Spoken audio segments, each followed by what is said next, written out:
The message that we hear? The message that we hear is that there needs to be more attention placed upon the needs of children. Having children here is very important, and we need to make sure that as we are making decisions for which children are going to be the most affected, we need to make sure that the things that they need most, water, health, education, nutrition, are made a priority for climate action.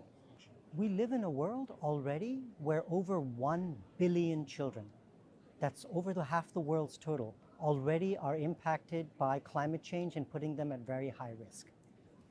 We also live in a world where, by some estimates, 95% of the health impacts of climate change are going to be borne by children under 5.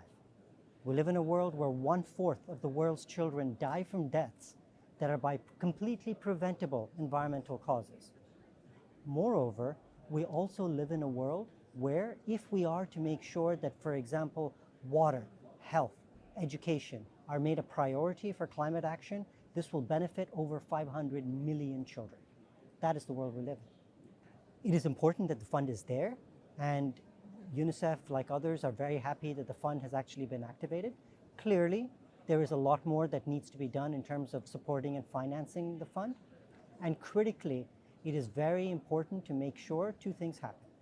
The first, that the fund, when the monies that are used for the fund are also used for the express needs of children and young people. Again, water, health, education, these things are critically important.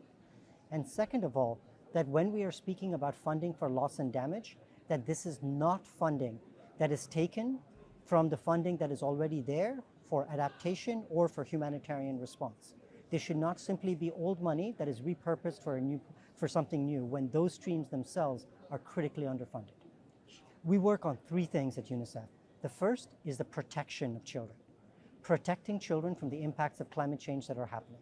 And that is to make sure we work in over 60 countries to make sure that water systems and that children can have access to water in the face of climate change. We work on areas such as health, making sure that children in over 70 countries, they can get health care even in the face of climate change. So that's one area. The second area is supporting young people themselves. We work in over 100 countries to provide education to young people because, as we know, education is one of the best ways that they can have a future that is not dependent purely upon climate impacts.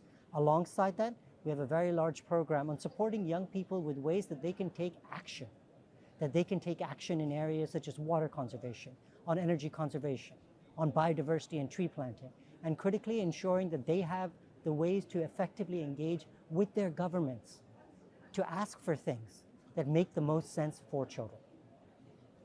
We can't, this COP, all COPs need to be about children. We will all be dead and gone very soon. It is our children who are already facing the impacts, which will worsen, and their children after them. So whatever we do needs to be focused first and foremost upon what it is children need to have a successful childhood.